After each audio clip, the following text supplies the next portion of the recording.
hallo, ab geht's, Etappe 1. Das Wetter ist beschissen, aber bei gutem Wetter radeln kann ja auch jeder.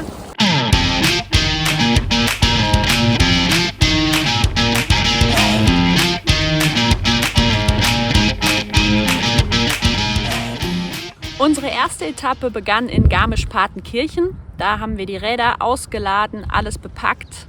Direkt schlechtes Wetter, Regen, 15 Grad. Das heißt, wir mussten erstmal alles in Plastiktüten umpacken, unser ganzes Gepäck, um es ein bisschen vor dem Regen zu schützen. Und unser Ziel für den Tag war Prutz, ungefähr 100 Kilometer bis nach Österreich über den Fernpass. Und da wir leider ganz schön spät losgekommen sind, war dann schon 12:30, bis wir wirklich auf den Rädern saßen, hatten wir schon so ein bisschen, Bammel, ob das auch alles klappt. Wir wussten nicht, reichen die Akkus, laufen die Räder so, wie wir uns das vorstellen. Gerade auch mit dem Pass, den wir dann noch auf der Strecke hatten.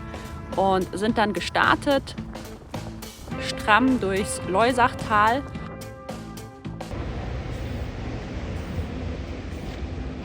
Und die Challenge des Tages war dann der Fernpass, den wir aber nicht auf der Straße hochgefahren sind, sondern auf Nebenstrecken, Schotterpisten, ziemlich steil.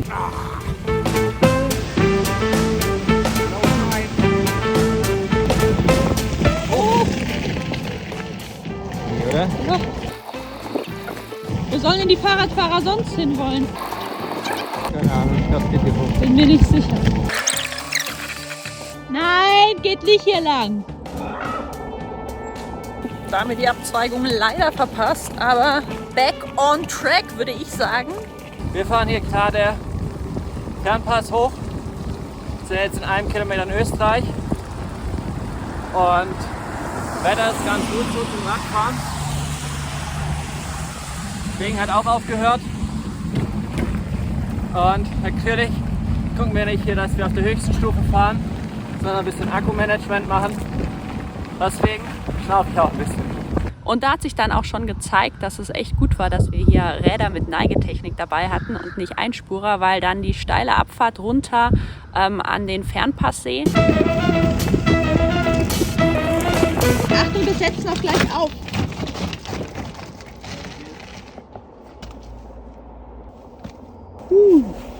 Da waren wir dann doch ganz froh, dass wir da guten Grip hatten.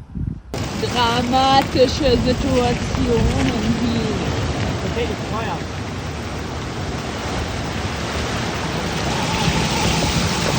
Die Füße sind...